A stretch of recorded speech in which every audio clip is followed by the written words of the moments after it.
যদি সেখানে ঐক্যবদ্ধ নির্বাচন হয়, সেখানে দেয়াল গড়ি এগিয়ে যাবে। এককভাবে যদি নির্বাচন হয়, 18তে দেয়াল গড়ি শেষ পর্যন্ত লড়াই করে যাবে ইনশাআল্লাহ।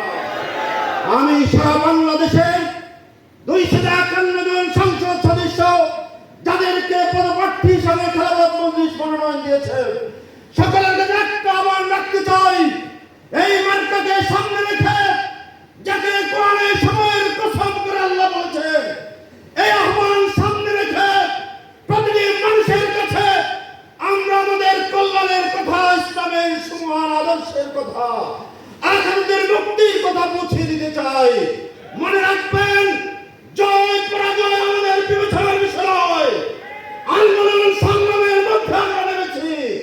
আমাদের প্রতিটি স্লোগান জয়, আমাদের প্রতিটি চিঠি হচ্ছে আমাদের জয়, আমাদের প্রতিটি পথসভা আমাদের একটি বিজয়, আমাদের প্রতিটি স্লোগান, প্রতিটি নারায়ে তাকবীর ধ্বনি, প্রতিটি সভা সমাবেশ, প্রতিটি আহ্বান, প্রতিটি দাওয়াত, প্রতিটি হ্যান্ডবিল, প্রতিটি লিফলেট যত জনতার কাছে আমরা আহ্বান পৌঁছাবো, প্রত্যেকটি হচ্ছে আমাদের দুনিয়া এবং আখিরাতের কল্যাণে।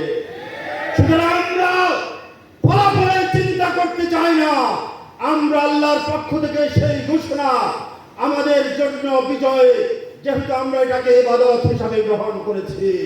খেলাফত মজলিসের প্রতিটি পদক্ষেপ দ্বীনি দাওয়াত হিসাবে গ্রহণ করেছি। এই নির্বাচন মাধ্যমে দাওয়াতকে সর্বস্তরের মানুষের কাছে পৌঁছে দেওয়ার একটি হাতিয়ার, আমরা এটা হাত ছাড়া করতে রাজি না। সুতরাং আসুন, প্রতিটি মহল্লায়, প্রতিটি পাড়ায় একটাই আওয়াজ উঠবে, দেয়াল ঘড়ি, দেয়াল ঘড়ি এবং দেয়াল ঘড়ি।